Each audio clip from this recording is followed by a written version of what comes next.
ગુજરાતના હવામાનને લઈને ફરી એકવાર મહત્વપૂર્ણ આગાહી સામે આવી છે। હાલ ગુજરાતના અનેક વિસ્તારોમાં વરસાદની રાહ જોવાઈ રહી છે। ક્યાંક છૂટોછવાયો વરસાદ થઈ પણ રહ્યો છે તો ક્યાંક વરસાદનું પ્રમાણ ખૂબ જ ઓછું જોવા મળ્યું છે। આ દરમિયાન ગાંધીનગરથી હવામાન નિષ્ણાત અંબાલાલ પટેલે ગુજરાતમાં આગામી દિવસોમાં વરસાદની સ્થિતિને લઈને મહત્વની આગાહી કરી છે, જેમાં અંબાલાલ પટેલે ખાસ કરીને 3 સપ્ટેમ્બરથી 10 સપ્ટેમ્બર દરમિયાન ગુજરાતમાં વરસાદી માહોલ સક્રિય થાય તેવી શક્યતા વ્યક્ત કરી છે। તો કયા વિસ્તારમાં કેટલો વરસાદ પડી શકે છે, ઉત્તર ગુજરાતમાં શું સ્થિતિ રહેવાની છે, મધ્ય ગુજરાત અને દક્ષિણ ગુજરાતમાં કેટલો વરસાદ થવાની શક્યતા છે અને ખાસ કરીને દ્વારકા, પોરબંદર સહિત સૌરાષ્ટ્રના વિસ્તારોમાં વરસાદની શું સંભાવના છે, ચાલો સમગ્ર આગાહી પર વિગતવાર ચર્ચા કરીએ। પરંતુ દર્શક મિત્રો, એ પહેલા એક અપીલ કરીશ આપને, અમારી ચેનલને સબસ્ક્રાઇબ કરી દેજો, કારણ કે હવામાનના સમાચાર હોય કે રાજકારણના, ખેલના સમાચાર હોય કે સમાજના, દરેક સમાચારની અપડેટ તમને અહીંયા ચોક્કસથી મળશે। હવે વાત કરીએ વરસાદની આગાહીની। સૌથી પહેલા વાત કરીએ આગામી 48 કલાકની હવામાન નિષ્ણાત અંબાલાલ પટેલે શું આગાહી કરી છે। તો અંબાલાલ પટેલના જણાવ્યા અનુસાર આગામી 48 કલાક દરમિયાન પૂર્વ ગુજરાતના કેટલાક ભાગોમાં વરસાદ થવાની શક્યતા રહેશે। એટલે કે પૂર્વ ગુજરાતના કેટલાક વિસ્તારોમાં સ્થાનિક હવામાનની સ્થિતિ પ્રમાણે હળવાથી મધ્યમ વરસાદ જોવા મળી શકે છે। કેટલાક વિસ્તારોમાં વાદળછાયું વાતાવરણ બની શકે છે, જ્યારે અન્ય વિસ્તારોમાં વરસાદની રાહ યથાવત રહી શકે છે। હવે સવાલ એ છે દર્શક મિત્રો કે ગુજરાતના અનેક વિસ્તારોમાં હાલ સારો વરસાદ કેમ જોવા નથી મળી રહ્યો। તો આ અંગે અંબાલાલ પટેલે ભેજની સ્થિતિને જવાબદાર ગણાવી છે। તેમના જણાવ્યા પ્રમાણે હાલ દક્ષિણ બંગાળની ખાડીમાં ભેજ અને અરબ સાગરનો ભેજ પેસિફિક મહાસાગર તરફ જવાની સ્થિતિ જોવા મળી રહી છે। આ ભેજની ગતિ અને વાતાવરણની ઉપરની સપાટી પવનોને અસર કરે છે, જેના કારણે ગુજરાતના ઘણા ભાગોમાં હાલ વરસાદનું પ્રમાણ ઓછું રહેવાની સ્થિતિ સર્જાઈ છે। એટલે કે હાલમાં વાદળો બનવા છતાં વિસ્તારમાં સારો વરસાદ નથી પડી રહ્યો। હવે આવી આગાહીની સૌથી મહત્વના ભાગ પર તો અંબાલાલ પટેલના જણાવ્યા અનુસાર 3 સપ્ટેમ્બરથી 10 સપ્ટેમ્બર દરમિયાન એક મજબૂત હવામાનની સિસ્ટમ સક્રિય બનવાની છે। જો આ સિસ્ટમ અપેક્ષા પ્રમાણે વિકસે અને તેની અસર ગુજરાત તરફ જોવા મળે તો રાજ્યના અનેક વિસ્તારોમાં વરસાદી માહોલ ફરીવાર સક્રિય થઈ શકે છે। ખાસ કરીને ઉત્તર ગુજરાત, મધ્ય ગુજરાત અને દક્ષિણ ગુજરાતના કેટલાક વિસ્તારોમાં વરસાદનું પ્રમાણ વધવાની શક્યતા વ્યક્ત કરવામાં આવી છે। સૌથી પહેલા વાત કરીએ ઉત્તર ગુજરાતની, તો અંબાલાલ પટેલના જણાવ્યા અનુસાર ઉત્તર ગુજરાતના કેટલાક ભાગોમાં હળવાથી મધ્યમ વરસાદ, આશરે 3 ઇંચ સુધીનો વરસાદ જોવા મળી શકે છે।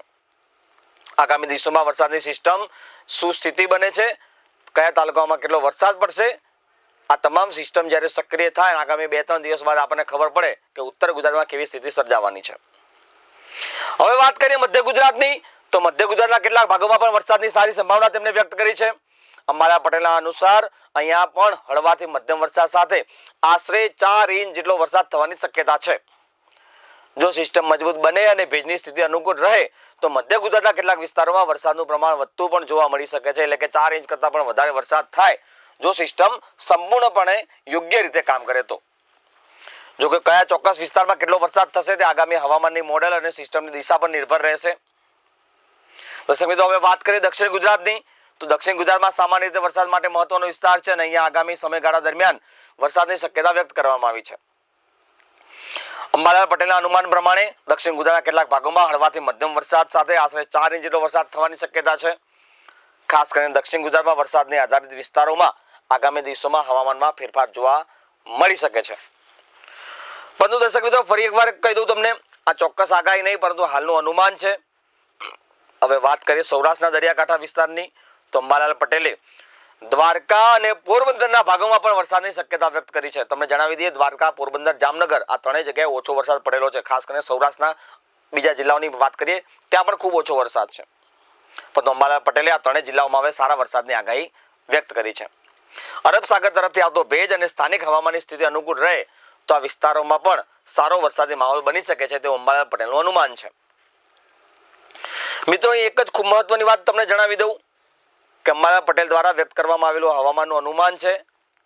વાસ્તવિક વરસાદની સ્થિતિની સિસ્ટમ કઈ દિશામાં આગળ વધે છે, તેની તીવ્રતા કેટલી રહે છે, ભેજ કેટલો ઉપલબ્ધ છે અને ઉપરના સ્તરના પવનો કેવી રીતે વર્તે છે તેના પર નિર્ભર રહે છે। એટલે કે હાલની આગાહી આધારે ચોક્કસ એવું ન કહી શકાય કે દરેક વિસ્તારમાં 3 કે 4 ઇંચ જેટલો વરસાદ પડશે। આ માત્ર હવામાનની જે દિશાઓ છે, જે પવન છે, એ પ્રમાણનું હાલનું અંબાલાલ પટેલનું અનુમાન છે। આ ઉપરાંત અંબાલાલ પટેલે ઉપરના લેવલના સૂકા પવનોની અસર અંગે પણ લોકોનું ધ્યાન દોર્યું. વાતાવરણની ઉપરની સપાટીએ જો સૂકા પવનોની અસર વધારે રહે તો વાદળોની રચના થાય અને વરસાદની પ્રક્રિયા પર અસર કરી શકે છે. એટલે આગામી દિવસોમાં માત્ર જમીન નજીકનું હવામાન નહીં પરંતુ ઉપરના સ્તરના જે પવનો છે એ સ્થિતિ પણ ખૂબ મહત્વપૂર્ણ રહેવાની છે. આ કારણે આગામી દિવસોમાં આગાહીમાં ફેરફાર થવાની શક્યતા પણ ન નકારી શકાય. ગુજરાતના ખેડૂતો માટે આગામી દિવસોમાં હવામાનની સ્થિતિ ખૂબ જ મહત્વની બની રહેવાની છે. જો 3 થી 10 સપ્ટેમ્બર દરમિયાન વરસાદી સિસ્ટમ સક્રિય થાય અને આગાહી પ્રમાણે વરસાદ થાય તો વરસાદની રાહ જોઈ રહેલા વિસ્તારો માટે આ રાહતરૂપ સમાચાર બની શકે છે. પરંતુ દર્શક મિત્રો, ખેતી સંબંધિત કોઈ પણ મહત્વપૂર્ણ નિર્ણય લેતા પહેલા સ્થાનિક હવામાન વિભાગની ચેતવણી, વરસાદની તાજી આગાહી અને તમારા વિસ્તારમાં ચોક્કસ હવામાનનું અપડેટ પર જરૂરથી ધ્યાન લેવું જોઈએ.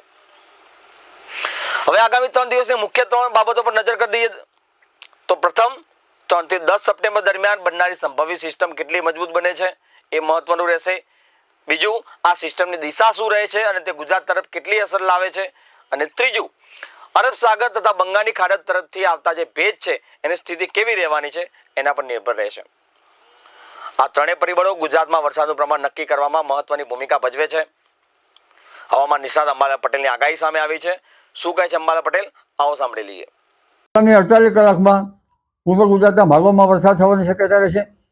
ત્યાં હળવો અને 29 ઓગસ્ટમાં લગભગ રાજસ્થાનના ભાગોમાં ક્યાંક ભારે વરસાદ થવાની શક્યતા રહેશે. આ ઉપરાંત હમણાંની સિસ્ટમના કારણે વરસાદ જે છે એ દેશના ઉત્તરીય પૂર્વીય ભાગોમાં થવાની શક્યતા રહેશે. કારણ કે હમણાં પેસિફિક મહાસાગરમાં કેટલીક સિસ્ટમો બનેલ છે જેનો ભેદ પેસિફિક મહાસાગરમાં ખેંચાઈ જાય છે, એટલે દક્ષિણ બંગાળ ઉપસાગરની શાખા સક્રિય નથી. પરંતુ વરસાદ અંગે જોવા જઈએ તો લગભગ સપ્ટેમ્બર માસમાં વરસાદના યોગો બને છે. તારીખ 3 થી 10 સપ્ટેમ્બરમાં દ્વારકાના ભાગો, પોરબંદરના ભાગોમાં ક્યાંક વરસાદ થવાની શક્યતા રહેશે. જો કે આ વરસાદમાં અલ નીનોની અસર છે, એટલે ત્યાં કેવી સ્થિતિ થાય છે તે તો જાણવું રહ્યું. આ માત્ર અનુમાન છે. તારીખ 3 થી 10માં જોવા જઈએ તો લગભગ ઉત્તર ગુજરાતના ભાગોમાં હળવાથી માંડીને 3 ઇંચ કે તેથી વધુ વરસાદ થવાની શક્યતા ગણી શકાય. આ ઉપરાંત મધ્ય ગુજરાતના ભાગોમાં હળવાથી માંડીને 3 ઇંચ કે 4 ઇંચ જેવો વરસાદની ગણતરી મૂકી શકાય. દક્ષિણ ગુજરાતના ભાગોમાં ભારે વરસાદની શક્યતા ગણી શકાય. ત્યાં 4 ઇંચ કે લગભગ એટલો વરસાદની ગણતરી મૂકી શકાય. દક્ષિણ સૌરાષ્ટ્રના ભાગોમાં પણ વરસાદ થવાની શક્યતા રહેશે. સૌરાષ્ટ્રના અન્ય ભાગોમાં પણ વરસાદ થવાની શક્યતા રહેશે. આ વરસાદ અત્યારે હાલ તો મુશળધાર વરસાદ જણાય છે, પરંતુ અલ નીનોની અસરથી કેવી થાય છે એ જોવું રહ્યું. તારીખ 12 સપ્ટેમ્બરમાં દરિયામાં ભારે પવન ફૂંકાય અને વરસાદી વાતાવરણ તે પછી થતું જોવા મળે. હમણાં સપ્ટેમ્બરમાં તારીખ 3 થી 12માં જે વરસાદ થવાનો છે તે વરસાદી પાણી કૃષિ પાકો માટે સારું ગણાતું નથી. 13મી સપ્ટેમ્બર પછીનું વરસાદી પાણી કૃષિ માટે સારું ગણાય છે. જી.